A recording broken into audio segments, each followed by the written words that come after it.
நீங்க will Smith நடிச்ச ஐ robot படம் பார்த்திருக்கீங்களா?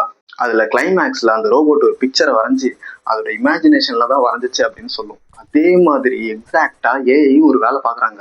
அது பேரு ஹல்லூசினேஷன். நீங்க ஏஐ யூஸ் பண்ணி உங்க லைஃப்ல ஒரு பெரிய டெசிஷன் எடுக்க போறீங்க அப்படின்னா கண்டிப்பா இந்த வீடியோவை பாருங்க. இதுல ஏஐ எப்படி எப்படிலாம் ஹல்லூசினேட் ஆயிருக்கு அப்படின்னு சொல்லி இந்த வீடியோல ப்ரூஃபோட காட்டுறேன். ஓகே கைஸ், டைரக்டா ப்ரூஃபை பார்க்கலாம் வாங்க. நான் கீழடி விசஸ் சிந்து சமவெளின்னு சொல்லி ஒரு வீடியோ போட்டிருப்பேன். அந்த வீடியோவுக்கு தம்ப்நெயில் வேணும்னு சொல்லி சாட்ஜிபிட்ட கேட்டான். அவ்வளோ நேரம் பேசி சாட்ஜிபிட்டியும் ஒரு இமேஜை அவுட்புட்டா கொடுத்தான். அந்த இமேஜை நீங்களே பாருங்க. கீழடி விசஸ் சிந்து சமவெளின்னு போட சொன்னதுக்கு கீழடி விசஸ் சிந்து சமவெளின்னு போட்டிருக்கான். சரி, இங்கதான் மிஸ்டேக் பண்ணிட்டான், தமிழ் தெரியாது போல அப்படின்னு சொல்லிட்டு எக்ஸாக்டா அந்த தமிழ் வேர்டை எடுத்து ப்ராம்ப்ட்ல போடுறான். போட்டதுக்கு அப்புறம் அவன் மறுபடியும் கொடுத்த அவுட்புட் பாருங்க, கீழடி விசஸ் கிந்து சமவெளின்னு போட்டு கொடுத்துருக்காங்க. என்னடா இதுன்னு சொல்லிட்டு மறுபடியும் பல அட்டம்ப்ட்ஸ் பண்ணி பார்த்தேன். கடைசி வரைக்கும் அவன் அதை மாத்தவே இல்லை. சரி, வேற வழியே இல்லைன்னு சொல்லி அதே பிக்சரை தான் எடுத்து என்னோட வீடியோக்கு தம்ப்நெயிலாவே வச்சிருக்கேன். ஆனா போய் செக் பண்ணி பாருங்க, கீழடி விசஸ் கிந்து சமவெளின்னு தான் இருக்கும். சரி, இதுவரை தம்ப்நெயில் தானே விடுங்க. என்னோட லாஸ்ட் வீடியோ ஐடி ஜாபோட லே ஆஃப் பத்தி இருந்துச்சு. எக்ஸ்ட்ரா டேட்டா கலெக்ட் பண்ணணும்னு சொல்லிட்டு கிளாட் கிட்ட கேட்டேன். இந்த டிசிஎஸ், இன்ஃபோசிஸ், விப்ரோ இங்கெல்லாம் எவ்வளவு பேரை லே ஆஃப் பண்ணிருக்காங்க, அதுக்கான ஒரு டேட்டா ஷீட் போட்டு கொடு அப்படின்னு சொல்லி கிளாட் கிட்ட கேட்டேன். கிளாட் அழகா ஒரு ஷீட் போட்டு டேட்டாவா கொடுத்துட்டான். எனக்கு இருந்தாலும் ஒரு கார்னர்ல டவுட் ஆச்சு. சரி, இந்த டேட்டாவெல்லாம் சோர்ஸ்ல போய் செக் பண்ணலாம்னு சொல்லிட்டு மேனுவலா ஒவ்வொரு பேஜா போய் பார்த்தேன். பார்க்கும்போது தான் தெரியுது இவன் கொடுத்த டேட்டால பாதி தப்பு. என்னன்னா, இந்த ஷீட்ல பாருங்க, விப்ரோ 24,000 எம்ப்ளாயிஸை லே ஆஃப் பண்ணிட்டாங்கன்னு போட்டிருக்கு. சரி, நியூஸ் செக் பண்ணி பார்த்தா அந்த மாதிரி ஒரு நியூஸே வரல. இப்போ விப்ரோல 24,000 எம்ப்ளாயிஸ் எல்லாம் லே ஆஃபே பண்ணல. அவங்க வெறும் ஹண்ட்ரட்ஸ் ஆஃப் எம்ப்ளாயிஸ் தான் லே ஆஃப் பண்ணிருக்காங்க. பட் இவன் கொடுத்த டேட்டால 24,000 போட்டு கொடுத்துட்டான். அதே மாதிரி டெக் மஹேந்திரால 10,000 லே ஆஃப் பண்ணிருக்காங்க அப்படின்னு சொல்லி டேட்டா கொடுத்தான். இந்த நியூஸ் கிடைச்சிச்சு. ஆனா இதுக்கப்புறம் ஒரு ஃபாலோ அப் நியூஸ் வந்திருக்கு. அதுல டெக் மஹேந்திராவே அந்த நியூஸ் வந்துட்டு ரூமர்னு சொல்லிடுச்சு. அவங்க அந்த மாதிரி எந்த லே ஆஃபும் பண்ணலையா. ஃபாலோ அப் வந்து எடுக்கவே இல்லை. ஒன்லி ஒரே ஒரு வந்த நியூஸை மட்டும் எடுத்துட்டு வந்துட்டு டேட்டாவா என்கிட்ட கொடுத்துட்டான். அதுக்கப்புறம் வந்து நியூஸ்ல அது ரூமர்னு சொல்லி கன்ஃபார்ம் பண்ணிட்டாங்க. ஆனா இவன் கொடுத்த டேட்டா ஷீட்ல வந்துட்டு எனக்கு டெக் மஹேந்திரால 10,000 பேர் லே ஆஃப் பண்ணிட்டாங்க அப்படின்னு சொல்லி. இப்போ இதை நம்பி நான் வீடியோ போட்டிருந்தேன் அப்படின்னா என்ன ஆயிருக்கும்? ஏஐ கொடுக்குற டேட்டாவை நம்பி யாரு கூடயும் சண்டைக்கு போயிடாதீங்க.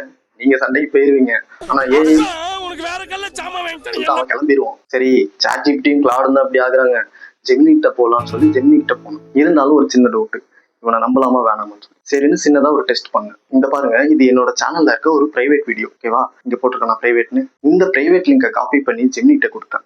ஆப்வியஸ்லி அவனால பார்க்க முடியாது. ஓகேவா, ஆனா ஜெமினி கிட்ட கொடுத்து இதோட என்கேஜ்மெண்ட்டும் ரிட்டன்ஷனும் செக் பண்ண சொல்லி கேட்டான். அதுக்கு அவன் என்ன சொல்றான்னு பாருங்க. ஃபர்ஸ்ட் 35 செகண்ட்ஸ் வச்சுக்கணுமா, 36 செகண்ட்ஸ் to 215 வரைக்கும் பீரோல் ஸ்டார்ட் பண்ணணுமா, 216ல இருந்து 540 வரைக்கும் நோ கட் ஜோனா. இவ்வளவு ஸ்பெசிஃபிக்கா சொல்றானே, பிரைவேட் வீடியோ எப்படி பார்த்தான்னு சொல்லி அவன்கிட்டே கேட்டேன். அதுக்கு அவன் சொல்றான் அவனால பிரைவேட் வீடியோ பார்க்க முடியாதான். சும்மா ஒரு அசம்ஷன்ல சொல்லியிருக்கான். இந்த மாதிரிதான் ஒரு டேட்டா இல்லாத விஷயத்த பத்தி நீங்க கேக்குறீங்க அப்படின்னா அதை அவன் போய் தேடி கூட பார்க்க மாட்டான். அவன் வாய்க்கு வந்ததெல்லாம் அடிச்சு விட்டுருவான். இது பேர் தான் ஹல்லூசினேஷன். இவனை நம்பி நம்ம பாட்டுக்கு ஏதாவது ஒரு பெரிய டெசிஷன் எடுக்க போறோம் அப்படின்னா கண்டிப்பா அது ரொம்ப பெரிய டேஞ்சர். ஆனா ஏஐ கரெக்டான வழியில யூஸ் பண்ணும்போது அது லைஃபே சேஞ்ச் பண்ணுது.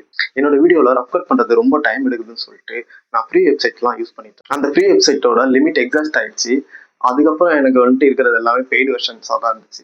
சரின்னு கிளாடுகிட்ட எனக்கு ஒரு சாஃப்ட்வேர் வேணும்னு சொல்லி தேவையான ஃபீச்சர்ஸ்லாம் ஆட் பண்ணி ஒரு ப்ராம்ப்ட் கொடுத்தேன். ஃபர்ஸ்ட் அட்டம்ப்ட்லேயே ஒரு சாஃப்ட்வேர் கிரியேட் பண்ணி கொடுத்துட்டான். ஆனால் கொஞ்சம் மைனர் மிஸ்டேக்ஸ்லாம் இருந்துச்சு.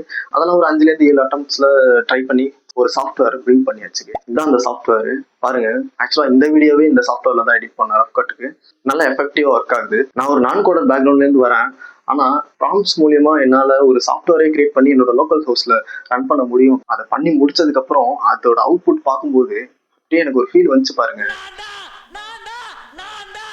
நம்ம ஹாப்பியா. இந்த மாதிரி விஷயம்லாம் ஏஐனால மட்டும் தான் பேஸ் பண்ண முடியும். இதுவே ஒரு மேனுவலா கோடிங் பண்ணியிருந்தோம் அப்படின்னா கண்டிப்பா 1லேருந்து 2 வாரம் எடுத்திருக்கும். இந்த கரெக்ஷன்ஸ் எல்லாம் சொல்லி ஒரு 5 ஹவர்ஸ்ல எனக்கு ஒரு சாஃப்ட்வேர் பில்ட் பண்ணி கொடுத்துருக்கான். ஸோ ஏஐ கரெக்டான வழியில யூஸ் பண்ணா எஃபெக்டிவா ஒர்க் பண்றான். ஏஐ ஒரு இன்ஃபர்மேட்டிவ் டூலா யூஸ் பண்றது ரொம்ப நல்லது.